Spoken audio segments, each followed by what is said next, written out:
ये नया भारत है जहां असम का चीफ मिनिस्टर खुलेआम संवैधानिक प्रोटोकॉल तोड़कर कहता है कि मुसलमानों को इतना टॉर्चर करो कि वो राज्य छोड़ने पर मजबूर हो जाएं। वो कहता है कि अगर कोई मियां रिक्शा वाला 5 रुपए मांगो तो उसे 4 रुपए दो ताकि वो परेशान हो सके। ये नया भारत है जहां बरेली में खाली घर में नमाज पढ़ने पर पुलिस मुकदमा दर्ज करती है। ये नया भारत है जहां क्रिसमस की तैयारी करते हुए ईसाइयों पर सरकार मुकदमा दर्ज करती है।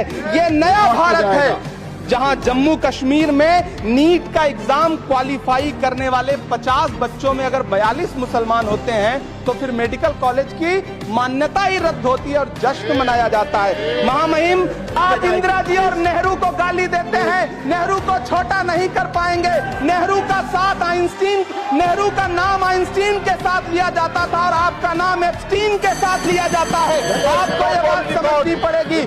धन्यवाद सभापति महोदय। हम करें बात दलीलों से तो रद्द होती है, उनके होठों की खामोशी भी सनद होती है। कुछ न कहने से भी छिन जाता है एजाज़े सुखन, जुल्म सहने से भी जालिम की मदद होती है। सभापति महोदय, मैं राष्ट्रपति के अभिभाषण पे अपने बात रखने के लिए खड़ा हुआ हूं। उस दिन देश की संसद के गलियारों में सरकार की तारीफ करती हुई महामहिम की आवाज गूंज रही थी, तो उधर मेरे कानों में हसदेव के जंगलों में आदिवासियों को जिंदगी देने वाले पेड़ों पर चलती हुई कुल्हाड़ी की आवाज गूंज रही थी। सभापति महोदय, इस तरफ महामहिम के भाषण पर प्रधानमंत्री जी संसद की मेज थपथपा रहे थे और उधर उत्तराखंड की अभागी बिटिया अंकिता भंडारी के इंसाफ की आवाजें मध्यम पड़ती जा रही थीं, जो आज भी पूछ रही हैं कि आखिर वो वीआईपी कौन था जिसके लिए अंकिता भंडारी को मार दिया गया।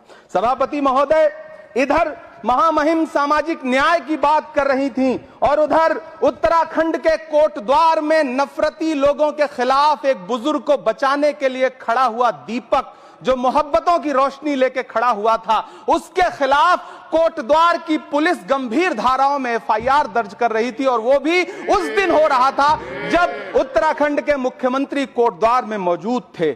ये नया भारत है जहां दंगाइयों के खिलाफ एफआईआर नहीं होते बल्कि अमन और मोहब्बत की बात करने वालों के खिलाफ एफआईआर दर्ज होता है। यह नया भारत है जहां असम का चीफ मिनिस्टर खुलेआम संवैधानिक प्रोटोकॉल तोड़कर कहता है कि मुसलमानों को इतना टॉर्चर करो कि वो राज्य छोड़ने पर मजबूर हो जाएं। वो कहता है कि अगर कोई मियां रिक्शा वाला 5 रुपए मांगो तो उसे 4 रुपए दो ताकि वो परेशान हो सके। ये नया भारत है जहां बरेली में खाली घर में नमाज पढ़ने पर पुलिस मुकदमा दर्ज करती है।